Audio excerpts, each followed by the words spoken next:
اللہ فرماتے ہیں وَدْعُوا شُهَدَاءَكُم مِّن دُونِ اللَّهِ، اور تم اپنے ان معبودوں کو بھی ساتھ ملا لو، ایک آیت بنا لو، تم نہیں بنا سکتے فَإِن لَّمْ تَفْعَلُوا وَلَن تَفْعَلُوا، اور نہیں تم کر سکتے، تمہارے لیے تو اللہ نے آگ کا عذاب تیار کر دیا ہے۔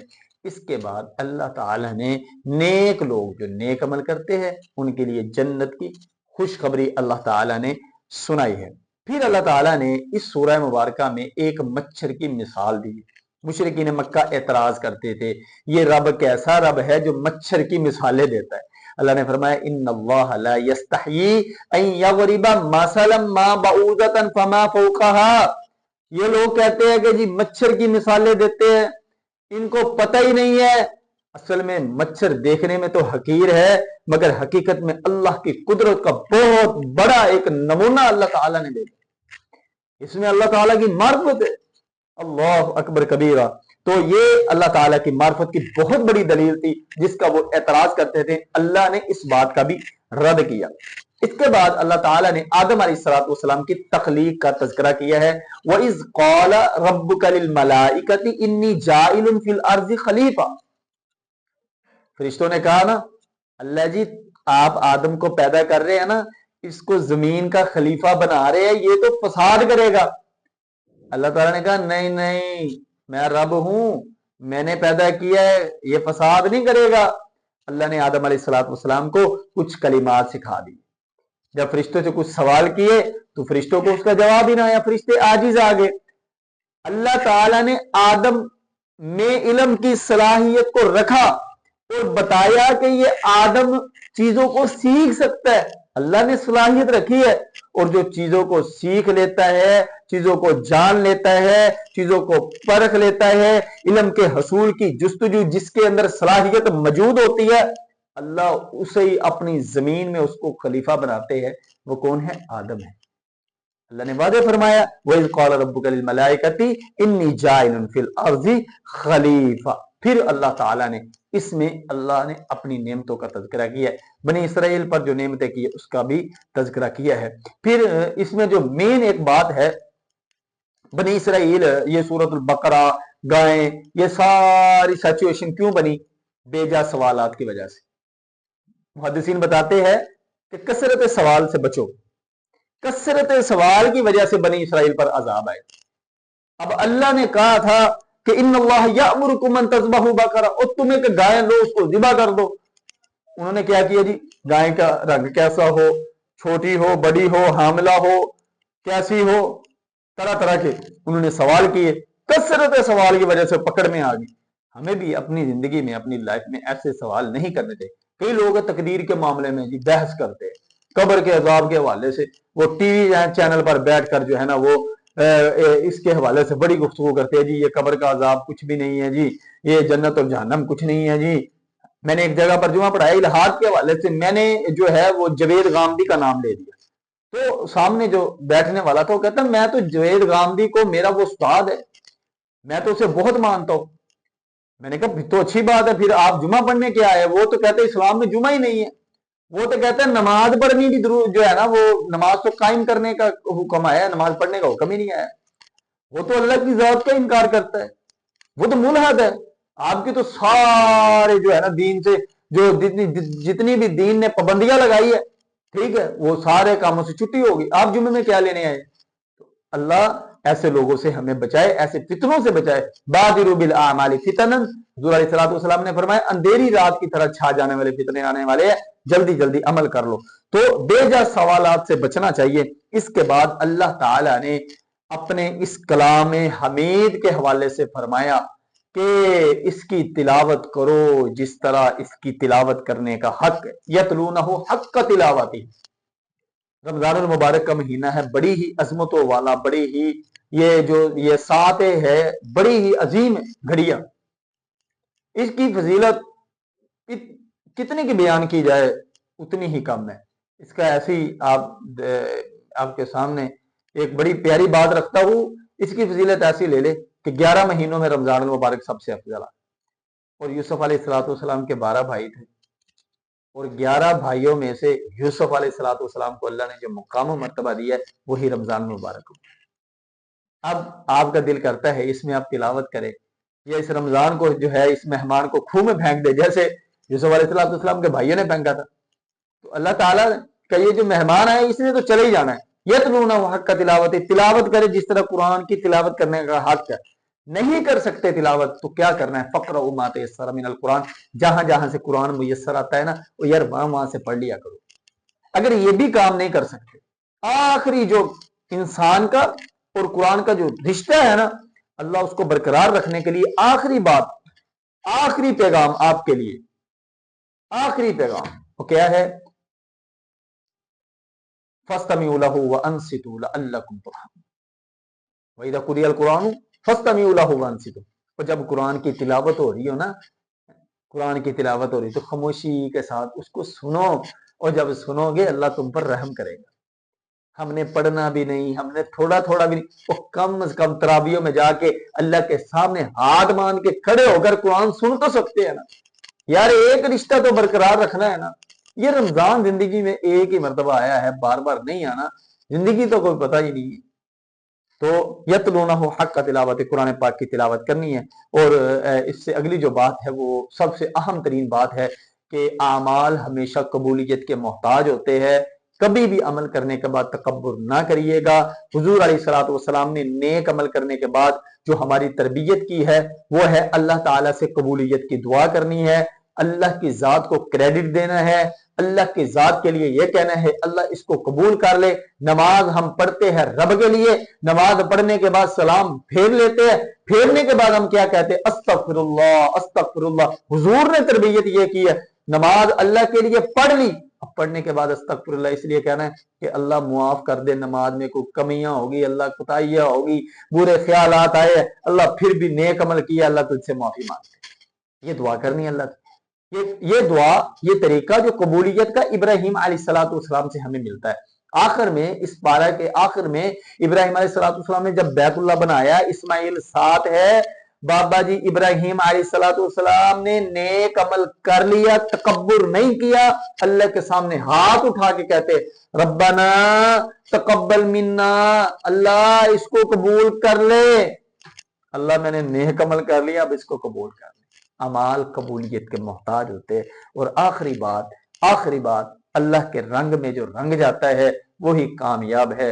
صبغۃ اللہ ومن احسن من اللہ صبغۃ ونحن له عابدون. اللہ کے رنگ میں رنگے صحابہ کرام رضوان اللہ علیہم اجمعین، جن کے بارے میں اللہ نے فرمایا فَإِنْ آمَنُوا بِمِثْلِ مَا آمَنْتُمْ بِهِ فَقَدِ اهْتَدَوْا.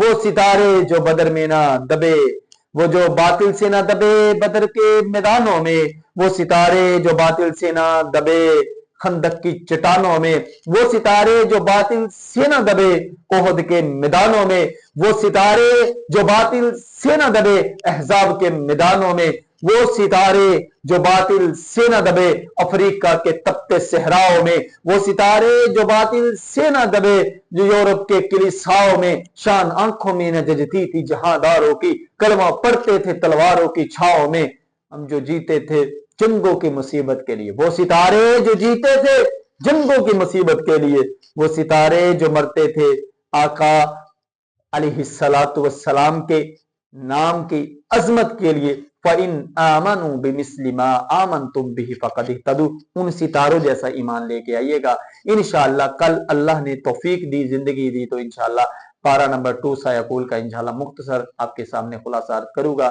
آپ کی سماعتوں کا بہت بہت شکریہ. السلام علیکم ورحمۃ اللہ وبرکاتہ.